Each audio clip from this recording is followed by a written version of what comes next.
Hello guys, welcome back again sa ating programang The Action Man at sa ating YouTube channel. Niginigalab shoutout po sa lahat natin ng mga viewers Luzon, Visayas at Mindanao all over the world.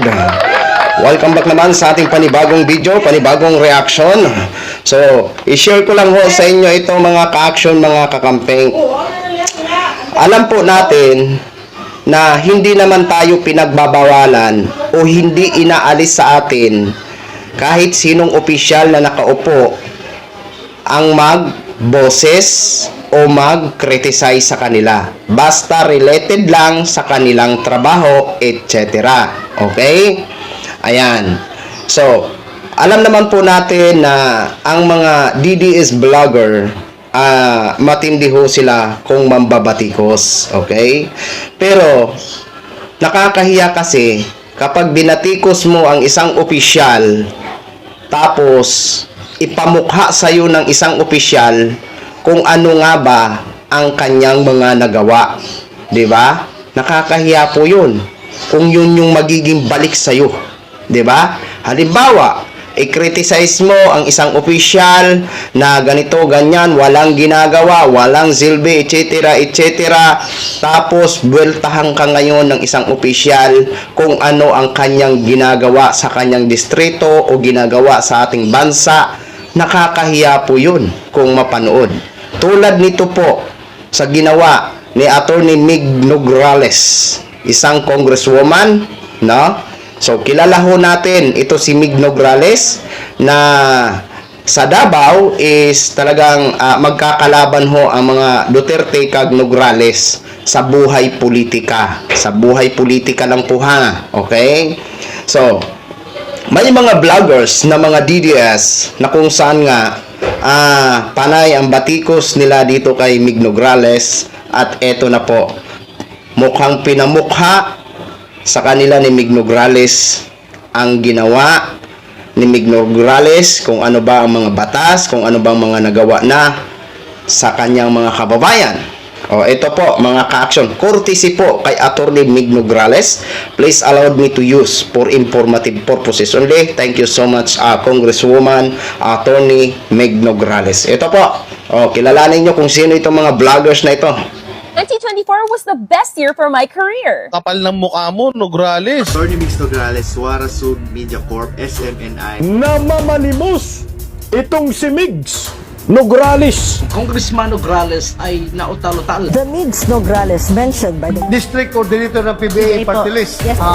Congressman Migs Nograles po. Pwede ko umakyat dito, Attorney Migs. Ba't ka nananakot? Bilis, gusto mong bardagulan, ha?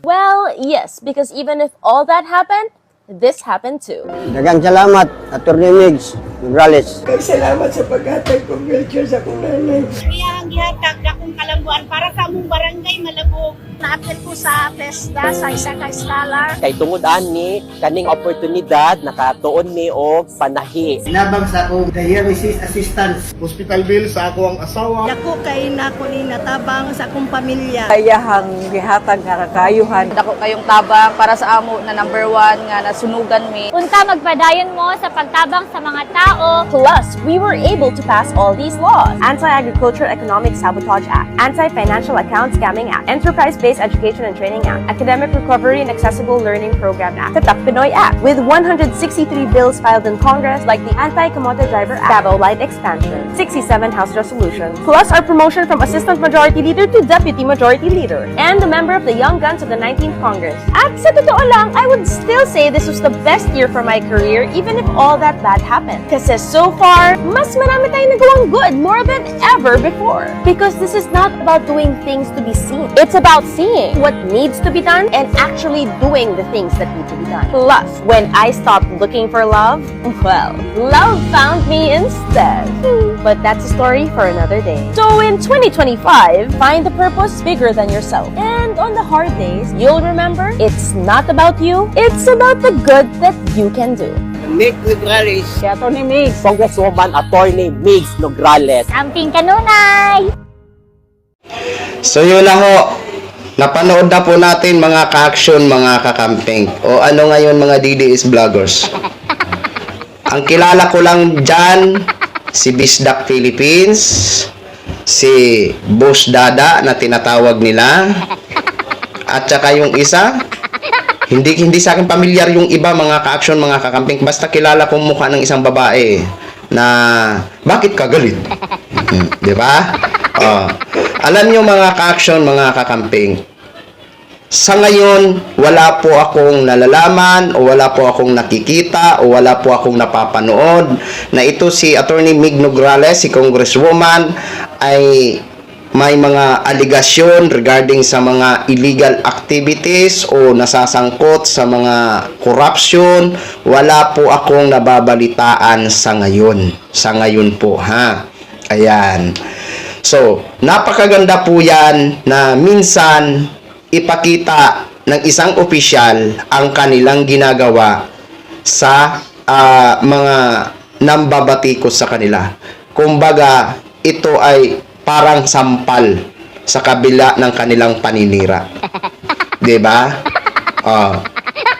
At isa din po ito sa naisip ni Attorney Leni Robredo nga, dahil noong mga panahon hindi ini-expose o hindi pinopost ni Attorney Leni Robredo ang kanyang mga ginagawa sa kanyang Office of the Vice President during siya ay Vice President pa ng Pilipinas.